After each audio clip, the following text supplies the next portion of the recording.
Good morning to all of you. मैं Ashutosh Ranjan technical classes के online platform पे आपका स्वागत करता हूं और आप जो है थर्ड सेमेस्टर में आ गए हैं, इसलिए आपका भी मैं स्वागत करता हूं। और इसमें हम लोग को जो एसवीटी ने सिलेबस दिया है उसमें एक सब्जेक्ट है आपका बेसिक मैकेनिकल इंजीनियरिंग। नाम से ही पता चलता है कि बेसिक है, मतलब आपका एकदम मूल्य जो चीज़ है उसके बारे में हम लोग को पढ़ना है। इसमें जो है वो आपका जो सब्जेक्ट है आपका एक थर्मल इंजीनियरिंग और एक मैन्युफैक्चरिंग इंजीनियरिंग, ये दोनों के जो बेसिक बात है ना उस बेसिक बात के ही बेसिक मैकेनिकल इंजीनियरिंग में पढ़ना है। तो इसमें जो आपका टोटल 5 यूनिट है, जिसमें 3 यूनिट जो है वो आपका थर्मल से रिलेटेड है और 2 यूनिट जो है वो आपका मैन्युफैक्चरिंग से रिलेटेड है। तो हम लोग जो है वो एक एक चीज़ों को सिलेबस को डिस्कस करेंगे और समझेंगे कि सिलेबस में क्या क्या पढ़ना है और हमको क्या पढ़ाना चाहता है एसबीटी, और हम लोगों को क्या फ़ायदा होने वाला है सिलेबस पढ़ करके, ये सब्जेक्ट पढ़ करके हमको क्या फ़ायदा मिलने वाला है, इस पे चर्चा हम लोग करेंगे। लेकिन उससे पहले हम लोग जो 5 यूनिट दिया गया है उसके टॉपिक को देख लेते हैं, कौन कौन सा टॉपिक पढ़ना है और क्या क्या पढ़ना है। तो सबसे पहले हम लोग को जो यूनिट 1 में पढ़ना है थर्मोडाइनमिक्स के बारे में पढ़ना है कि थर्मोडाइनमिक्स जो होता है वो आपका होता क्या है। थर्मोडाइनमिक्स जो है वो आपका इंट्रोडक्शन टू थर्मोडाइनमिक्स, थर्मोडाइनमिक्स होता क्या है। देखिए थर्मो जो है ये आपका ग्रीक वर्ड है थर्मो। थर्मो का मतलब होता है हीट या हॉट आप कह सकते हैं, और डायनेमिक्स का मतलब होता है कि आपका चीज़ें जो है मैटर जो है मोशन में है। यानी कि थर्मोडायनेमिक्स आप कह सकते हैं कि हीट का इंट्रैक्शन है, जिसमें आपका मोशन में कोई मैटर है, उसके कारण हीट के इंट्रैक्शन को ही हम लोग क्या बोल रहे हैं, थर्मोडायनेमिक्स बोल रहे हैं। उसके बाद रोल ऑफ थर्मोडायनेमिक्स को पढ़ना है कि इंजीनियरिंग में थर्मोडायनेमिक्स का रोल क्या है। जैसे आप कोई चीज़ बनाते हैं, कोई भी मशीन का पार्ट्स बना रहे हैं या कोई भी चीज़ बना रहे हैं, तो उसके उस पे हीट का क्या इफेक्ट होने वाला है। मतलब थर्मो का मतलब तो यही ना हुआ कि हीट, तो हीट उस पे क्या प्रभाव डालेगा, समझ गए। जैसे आप मान लीजिए कप बना रहे हैं, तो कप आप स्टील का बनाते हैं तो स्टील आपका गर्म हो जाएगा, आप कप से चाय नहीं पी पाइएगा, है ना। तो हम जान रहे हैं कि कप बना है तो उसका क्या होगा, उससे हम लोग चाय पियेंगे, और चाय पियेंगे तो उसमें हीट जो है वो कम से कम होना चाहिए ताकि हम चाय जो है सही से सही जो है पी पाए। वही वही चीज़ आपका सेरामिक का यानी कि चीनी मिट्टी का बनाया गया, तो उसमें हीट जो है वो नहीं आता है। तो ये चीज़ों को हम लोग ब्रॉड लेवल पर समझेंगे कि थर्मोडायनेमिक्स का इंजीनियरिंग साइंस में क्या इस्तेमाल है, क्या एप्लीकेशन है, उस पर हम लोग चर्चा करेंगे। दूसरी बात, इसमें और भी चीज़ों के बारे में पढ़ना है, जैसे सिस्टम के बारे में। सिस्टम क्या होता है, सिस्टम कितने तरह का होता है, इस पे हम लोग चर्चा करेंगे। सिस्टम बड़ा पॉपुलर वर्ड हुआ था भाई, अभी कुछ दिन पहले सोशल मीडिया पर सिस्टम सिस्टम कर रहा था लोग, आप लोग समझे भी होंगे। सिस्टम का हम लोगों के लिए क्या मतलब है, तो सिस्टम एक ऐसा स्पेस, एक ऐसा रीजन है जिसके बारे में हम स्टडी करते हैं, जिसके बारे में हम स्टडी करते हैं। नहीं समझ में आया बात, जैसे मैं आपको एक एग्जाम्पल दे देता हूँ। एग्जाम्पल में मैं देता हूँ, मान लिया जाए आप आंख के डॉक्टर के पास गए हैं, आपके आंख में प्रॉब्लम है, हो ऐसा नहीं हम कामना कर रहे हैं, लेकिन सपोज कीजिए आप गए हैं डॉक्टर के पास, और आँख के डॉक्टर के पास गए हैं, तो डॉक्टर जो है आपके आँख को देखेगा, यानी कि आँख जो है वो डॉक्टर के लिए क्या हुआ, सिस्टम हुआ, समझ गए। यदि आप हार्ट के डॉक्टर के पास गए हैं और डॉक्टर जो है वो हार्ट को देख रहा है, तो हार्ट उसके लिए क्या हुआ, एक सिस्टम हुआ, बॉडी के दूसरा पार्ट को नहीं देखेगा। वो क्या करेगा, आप जिस डॉक्टर के पास गए हैं उसी चीज़ को फोकस करके उसी पे स्टडी करना चाहेगा, उसी को खोजना चाहेगा कि इसमें क्या दिक्कत है, क्या कष्ट है, क्या प्रॉब्लम है। उसी तरह से इंजीनियरिंग आप कर रहे हैं, तो इंजीनियरिंग में जो आपका चीज़ें जो दिया जाएगा, एक सिस्टम दिया जाएगा जहाँ का एक स्पेस या रीजन, बट पूरे मशीन को नहीं, हम एक स्पेस या एक रीजन पे फोकस करेंगे। यहाँ के हमको थर्मोडाइनमिक्स प्रॉपर्टीज के बारे में जानना है, मतलब यहाँ का एनर्जी क्या है, यहाँ का टेम्परेचर क्या है, यहाँ का प्रेशर क्या है, यहाँ का वॉल्यूम क्या है, ये सब चीज़ों के एंट्रोपी, एंथैल्पी, ये सब चीज़ों को आप देखते हैं, तो वो चीज़ वो जगह क्या कहलाता है, एक सिस्टम कहलाता है आपके लिए। और सिस्टम जो है वो 3 तरह का क्लासिफाई किया गया, ओपन सिस्टम, क्लोज़ सिस्टम और आइसोलेटेड सिस्टम। ये तीनों को एग्जांपल के द्वारा हम लोग समझेंगे जब पढ़ेंगे तब, कि कौन सा ओपन सिस्टम होता है, कौन क्लोज़ सिस्टम होता है और कौन आइसोलेटेड सिस्टम होता है। ठीक है, उसके बाद हम लोग को पढ़ना है थर्मोडायनेमिक्स इक्विलिब्रियम क्या होता है, प्रॉपर्टीज क्या होता है, स्टेट क्या होता है, प्रोसेस क्या होता है, साइकिल क्या होता है। एक-एक वर्ड का मतलब हम लोग समझेंगे कि आपका थर्मोडायनेमिक्स प्रॉपर्टीज क्या होता है, थर्मोडायनेमिक स्टेट क्या होता है, उसके बाद आपका प्रोसेस क्या और साइकिल क्या होता है, ये सब चीज़ों को हम लोग को पढ़ना है। उसके बाद इसमें जो है मुख्य रूप से आपका 3 लॉ है। तो पहला जो है थर्मोडायनेमिक्स जीरोथ लॉ पे फोकस करना है, थर्मोडायनेमिक फर्स्ट लॉ पे, थर्मोडायनेमिक सेकेंड लॉ में 2 चीज़ आता है, एक आपका क्लॉसियस का स्टेटमेंट और एक आपका केल्विन प्लैंक का स्टेटमेंट।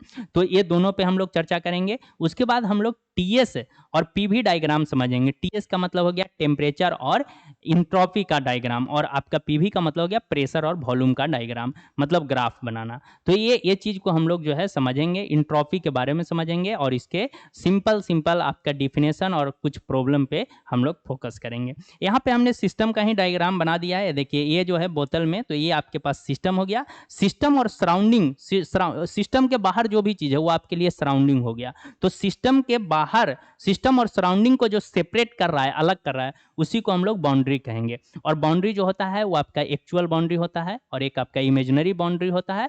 तो इस पे भी हम लोग चर्चा करेंगे कि कौन आपका कैसा बाउंड्री है, बाउंड्री क्या होता है, सराउंडिंग क्या होता है, और सिस्टम और सराउंडिंग को मिलाने पर ही हमारा यूनिवर्स बनता है। तो यूनिवर्स के बारे में हम लोग जानेंगे कि यूनिवर्स क्या होता है। तो इस सारी टॉपिक पे हम लोग चर्चा करेंगे। तो यूनिट 1 आपका कंप्लीट होगा।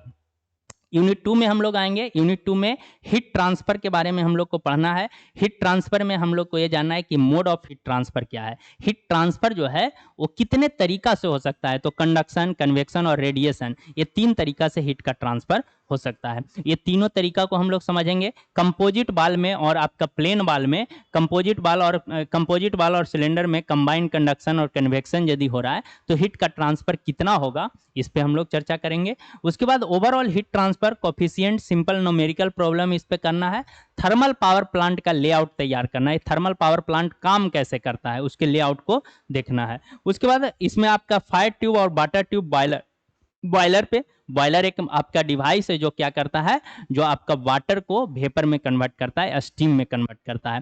तो वाटर को स्टीम कन्वर्ट करने के लिए बॉयलर हम लोग लगाते हैं। तो बॉयलर का अलग अलग टाइप है, एक आपका फायर ट्यूब और दूसरा वाटर ट्यूब बॉयलर है, बेबकॉक एंड बिलकॉक बॉयलर है, कोचरन बॉयलर है। ये आपका सारे बॉयलर के बारे में पढ़ेंगे और इस पे सिंपल रिलेटेड प्रॉब्लम के लिखा है, लेकिन इसमें आपका थ्योरेटिकली चीजें हैं, ठीक है। तो उस पर हम लोग फोकस करके पढ़ेंगे, ठीक है।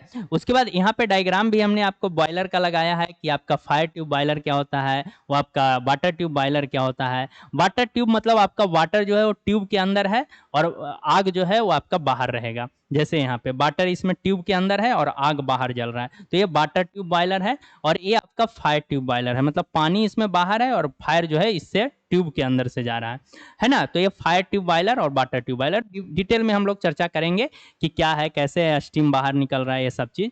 और ये पढ़ने के बाद आपका दूसरा यूनिट कंप्लीट हो जाएगा। तीसरा यूनिट जो हम लोग को पढ़ना है, ये आपका थर्मल पावर प्लांट का लेआउट दिया गया है, कैसे कैसे इसमें हो रहा है। स्टीम बन रहा है, स्टीम आकर के टरबाइन को चला रहा है, टरबाइन से आपका इलेक्ट्रिसिटी जनरेट किया जा रहा है, और इलेक्ट्रिसिटी जो है वो आपके घरों तक पहुंच रहा है आपका पावर स्टेशन से होते हुए। तो उस पर हम लोग चर्चा करेंगे कैसे हो रहा है, क्या हो रहा है, कहाँ पे कोल डाला जा रहा है। और ये कोल थर्मल पावर प्लांट का ये आपका दिया गया है कि कैसे हम लोग पावर को डेवलप करते हैं। सेकेंड यूनिट में ही ये वाला भी आता है आपका। उसके बाद थर्ड यूनिट स्टार्ट होता है। तो थर्ड यूनिट तक हमने आपको बताया कि थर्मल इंजीनियरिंग का ही पार्ट्स है। थर्मल इंजीनियरिंग में ही आपको पढ़ना है स्टीम टरबाइन, इंपल्स और रिएक्शन टरबाइन के बारे में, कंडेंसर के बारे में पढ़ना है, जेट कंडेंसर क्या होता है, सरफेस कंडेंसर क्या होता है, कूलिंग टावर क्या होता है, इस सब के बारे में पढ़ना है। और उसके बाद इंटरनल कंबसन इंजन के बारे में हम लोग को पढ़ना है। इंटरनल कंबसन इंजन मतलब आपका जो फ्यूल का जो कंबसन होगा वो आपका सिलेंडर के अंदर होगा, तो उसको हम लोग इंटरनल कंबसन इंजन बोलते हैं। एक्सटर्नल कंबसन इंजन जो पहले के ज़माना में आप शोले मूवी देखे होंगे, तो उसमें जो आपका कोयला डाला जा रहा है और कोयला से स्टीम बनाया जा रहा है, स्टीम को आपका इंजेक्ट करवाया जा रहा है, तो वहाँ पे जो कोल जलता था वो बाहर में जलता था, इंजन के अंदर नहीं जल रहा था, इंजन के बाहर जलता था, तो वो आपका एक्सटर्नल कंबसन इंजन था। अब इंटरनल कंबसन इंजन में भी आप यदि अलग अलग क्लासीफाई कीजिएगा तो डीजल इंजन आता है, आपका पेट्रोल इंजन आता है, ड्यूल इंजन आता है। इसका पीवी और टीएस डायग्राम यहाँ पे भी देखना है। पीवी का मतलब प्रेशर और वॉल्यूम, और टीएस का मतलब हो गया टेम्परेचर और इंट्रोपी के बीच में डायग्राम बनाना, ठीक है। उसके बाद आपका स्ट्रोक यदि देखिएगा कि मतलब एक पावर लेने के लिए कितना बार पिस्टन को अप एंड डाउन करना पड़ रहा है, तो इस हिसाब से आप देखिएगा तो 2 स्ट्रोक इंजन होता है और 4 स्ट्रोक इंजन होता है। 2 स्ट्रोक इंजन जो था उसका पावर ज़्यादा था लेकिन इफिशियंसी कम था, ओवरऑल इफिशियंसी कम था।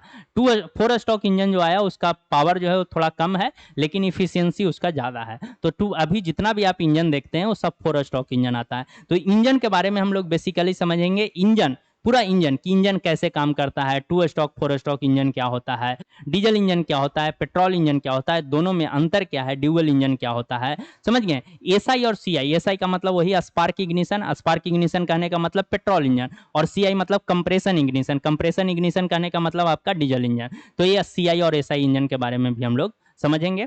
ये जो है ये आपका टरबाइन का ही फिगर बनाया हुआ है। स्टीम जो है, स्टीम यहाँ से फ्लो करेगा और स्टीम जो है इसको रोटेट करते हुए इधर से बाहर निकलेगा। तो ये आपका स्टीम टरबाइन जो है, इम्पल्स और रिएक्शन टरबाइन जो है जो काम करता है वो आपका यहाँ पे आ जाएगा। ठीक है, तो ये आपका हो गया। उसके बाद अगला यूनिट में हम लोग आएंगे। अगला यूनिट जो है वो आपका 4th यूनिट है। इसमें हम लोग को मैन्युफैक्चरिंग, 4th और 5th यूनिट जो है मैन्युफैक्चरिंग से रिलेटेड है। ठीक है, अब इसमें आपका आता है, सबसे पहले हम लोग इंजीनियरिंग मटेरियल को क्लासिफाई करेंगे कि इंजीनियरिंग मटेरियल कितने तरह का है, मेटल कौन है, नॉन मेटल कौन है ना, मेटलॉइड्स कौन है, ये सारी बातों पे हम लोग चर्चा करेंगे। समझ गए। उसके प्रॉपर्टीज पे चर्चा करेंगे। प्रॉपर्टीज मतलब आपका मैकेनिकल प्रॉपर्टी पे मुख्य रूप से, मतलब आपका इलास्टिसिटी क्या होता है, डक्टिलिटी क्या होता है, टफनेस क्या होता है, हार्डनेस क्या होता है, मशीनेबिलिटी क्या होता है, समझ गए। ये सारी बातों पे हम लोग चर्चा करेंगे। उसके बाद जो हम लोग प्रोडक्ट बनाते हैं तो उसमें आपका मेटल के कास्टिंग के द्वारा, मोल्डिंग के द्वारा, पैटर्न बना करके भी हम लोग करते हैं। तो उस पर भी हम लोग चर्चा करेंगे कि कैसे पैटर्न बनाया जाएगा, किस तरह का पैटर्न होगा। कास्टिंग क्या होता है, कास्टिंग मतलब सिंपल, आप मेटल को गर्म करके मोल्टेन फॉर्म में ले लाइए। मोल्टेन मतलब लिक्विफाइड कर दीजिए, और लिक्विफाइड करने के बाद आप एक सांचा रखिए, सांचा में उसको डाल दीजिए और डालने के बाद ठंडा होने के लिए छोड़ दीजिए। तो जब ठंडा हो जाएगा तो उस सांचा के अनुसार ही वो चीज़ आपका बन जाएगा। तो उसको हम लोग बोलते हैं कास्टिंग। तो कास्टिंग एक प्रक्रिया है आपके वर्कपीस बनाने का, और इसमें उतना ज़्यादा फिनिशिंग नहीं होता है। कास्टिंग करने के बाद फिर फिनिशिंग प्रक्रिया भी हम लोग अपनाते हैं ताकि उसको फिनिश किया जाए। लेकिन बहुत ज़्यादा कॉम्प्लिकेटेड शेप का आपके पास वर्कपीस है तो उसको हम लोग कास्टिंग के द्वारा बना सकते हैं। तो ये आपका है। उसके बाद आता है हॉट वर्किंग और cold working process. Hot working और कोल्ड वर्किंग प्रोसेस को समझने के लिए आपको जरूरी नहीं है, आप काम कर रहे हैं तो चीज़ों को गर्म करके आप काम शेप दे सकते हैं, और दूसरा जो है उसको बिना गर्म किए हुए आप शेप दे सकते हैं। तो गर्म करके या न गर्म करके, ये सिंपल मतलब आपको हॉट और कोल्ड आपका वर्किंग का मतलब समझ में आ रहा होगा। लेकिन टेक्निकल में थोड़ा सा हम लोग ये समझते हैं कि हॉट वर्किंग मतलब एक टेम्परेचर है जिसका नाम है रिक्रिस्टलाइजेशन टेम्परेचर। रिक्रिस्टलाइजेशन टेम्परेचर के ऊपर यदि आप गर्म करके किसी चीज पे आप मशीनिंग कर रहे हैं तो हॉट वर्किंग प्रोसेस कहलाएगा। और रिक्रिस्टलाइजेशन टेम्परेचर से नीचे यदि आप गर्म किए हैं लेकिन रिक्रिस्टलाइजेशन टेम्परेचर से नीचे के टेम्परेचर तक गर्म करके उस पर आप कोई काम कर रहे हैं, कोई प्रक्रिया कर रहे हैं और उससे आप प्रोडक्ट तैयार कर रहे हैं, तो उसको हम लोग क्या बोलते हैं, उसको हम लोग बोलते हैं कोल्ड वर्किंग प्रोसेस। तो ये हॉट वर्किंग और कोल्ड वर्किंग आप समझे होंगे। आपके दिमाग में ये भी आ रहा होगा कि सर रिक्रिस्टलाइजेशन टेम्परेचर आप बताएं, तो रिक्रिस्टलाइजेशन टेम्परेचर क्या होगा। इसी चीज को समझने के लिए हम लोग को आगे पढ़ना है। समझ गए कि रिक्रिस्टलाइजेशन टेम्परेचर क्या होता है। एक ऐसा टेम्परेचर जहां पे फ्री स्ट्रेन ग्रेन का फॉर्मेशन होता है। फ्री स्ट्रेन ग्रेन का जिस टेम्परेचर पे फॉर्मेशन होगा वो हर मेटल के लिए अलग अलग होगा। उसी टेम्परेचर को हम लोग क्या बोलते हैं, रिक्रिस्टलाइजेशन टेम्परेचर बोलते हैं। और इसको हम लोग डीपली चीज़ों को समझेंगे कि क्या है, कैसे हम लोग को ये करना है। तो ये बात हम लोग हॉट वर्किंग और कोल्ड वर्किंग में समझेंगे। मेटल फॉर्मिंग में अलग अलग तरह का है। एक्सटॉर्शन एक प्रक्रिया है, फोर्जिंग, रोलिंग है, ड्राइंग है।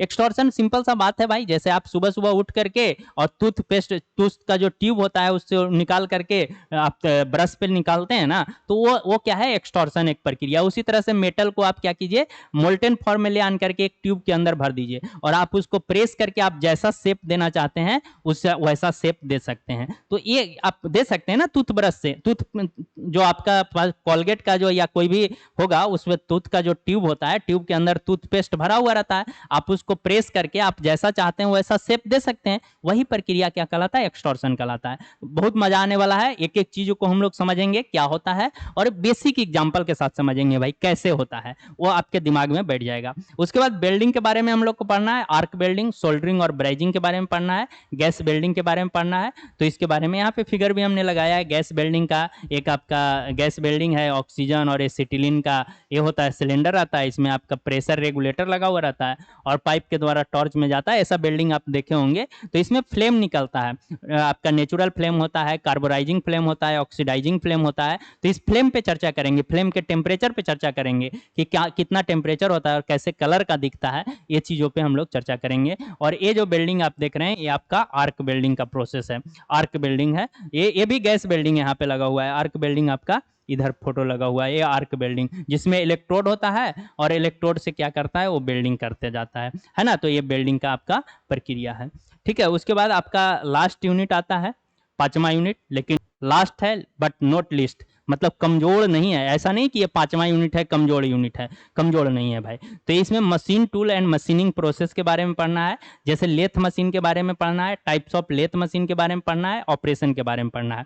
मैकेनिकल इंजीनियरिंग का आपका एक, मैकेनिकल इंडस्ट्री का एक पेरेंट्स गार्जियन है आपका लेथ मशीन। इस बात को आपको याद रखना है कि mother of mechanical industry lathe machine को बोला जाता है, या parents of mechanical industry lathe machine को बोला जाता है। तो लेथ मशीन के बारे में हम लोग सारी चीज़ों को समझेंगे, उसके टाइप्स को समझेंगे, उसके ऑपरेशन को समझेंगे, ये सारी बातों पर चर्चा करेंगे। उसके बाद हम लोग को पढ़ना है मिलिंग मशीन और उसके टाइप्स में, मतलब अप मिलिंग क्या होता है, डाउन मिलिंग क्या होता है, हॉरिजॉन्टल वर्टिकल मिलिंग क्या होता है। तो ये सारी बातों पे, मिलिंग के ऑपरेशन पे हम लोग समझेंगे, मिलिंग का ऑपरेशन कौन कौन सा होगा। उसके बाद फिर सेपर और प्लेनर मशीन के डिफरेंसेस को समझेंगे, सेपर मशीन क्या है, प्लेनर मशीन क्या है, दोनों में क्या डिफरेंस है। उसके बाद क्विक रिटर्न मैकेनिज्म, क्विक का मतलब होता है जल्दी, रिटर्न का मतलब होता है रिटर्न, वापस आना, मोशन मशीन आपका मैकेनिज्म, मतलब इधर से जाएगा तो ये धीरे धीरे, लेकिन उधर से तुरंत रिटर्न होगा, क्विक रिटर्न। तो ये आपका जब फॉरवर्ड स्टॉक में जाएगा, बाहर आप इधर जा रहा है तो एक काम करते हुए जाएगा, मटेरियल को यहाँ से ऐसे रिमूव करते हुए जाएगा, उधर से फिर वापस तुरंत आएगा, फिर रिमूव करते हुए जाएगा। तो इसको क्विक रिटर्न मैकेनिज्म बोलते हैं। इस पे सेपर मशीन काम करता है। तो ये क्विक रिटर्न मैकेनिज्म को भी हम लोग समझेंगे कि कैसे काम होता है। और उसके बाद हम लोग को पढ़ना है ड्रिलिंग मशीन के बारे में, ड्रिलिंग मशीन के बारे में पढ़ना है। और उसके बाद ऑपरेशन ड्रिलिंग मशीन का, ड्रिलिंग पे भी अलग अलग ऑपरेशन किया जाता है। जैसे आपका ड्रिल करना, तो समझ ही रहे हैं कि आपका एक सरफेस है, उस पर होल क्रिएट करना क्या कहलाएगा, ड्रिलिंग कहलाएगा। ड्रिलिंग के बाद बोरिंग है, बोरिंग मतलब जो होल हो गया है उस होल के डाया को इनलार्ज करना क्या कहलाएगा, बोरिंग कहलाएगा। बोरिंग के बाद रिमिंग है, फिनिशिंग ऑपरेशन है, करना है, मतलब होल के सरफेस को फिनिश करना है। काउंटर बोरिंग है, काउंटर सिंकिंग है। तो ये अलग अलग प्रक्रिया है, वो ये सब ड्रिलिंग मशीन पे होता है। कैसे होता है, क्या होता है, इसको हम लोग जब फुल सिलेबस पढ़ेंगे तो वहाँ पे चर्चा करेंगे। उसके बाद ग्राइंडिंग मशीन है, ग्राइंडिंग मशीन का ऑपरेशन हम लोग को देखना है। ग्राइंडिंग मशीन मतलब आपको एक बहुत कम अमाउंट को मटेरियल को रिमूव करते हुए आपको सरफेस को फिनिश करना क्या कहलाता है, ग्राइंडिंग मशीन। तो इसके बाद आपका 5वां यूनिट आपका खत्म हो जाएगा और आपका सिलेबस जो है वो कंप्लीट हो जाएगा।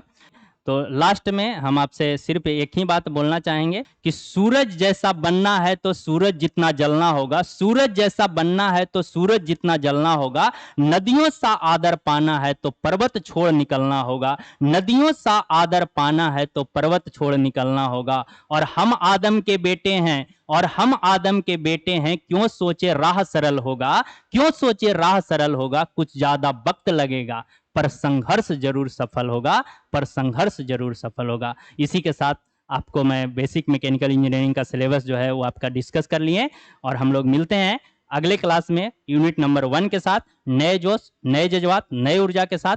तब तक के लिए विदा लेते हैं। जय हिंद, जय भारत।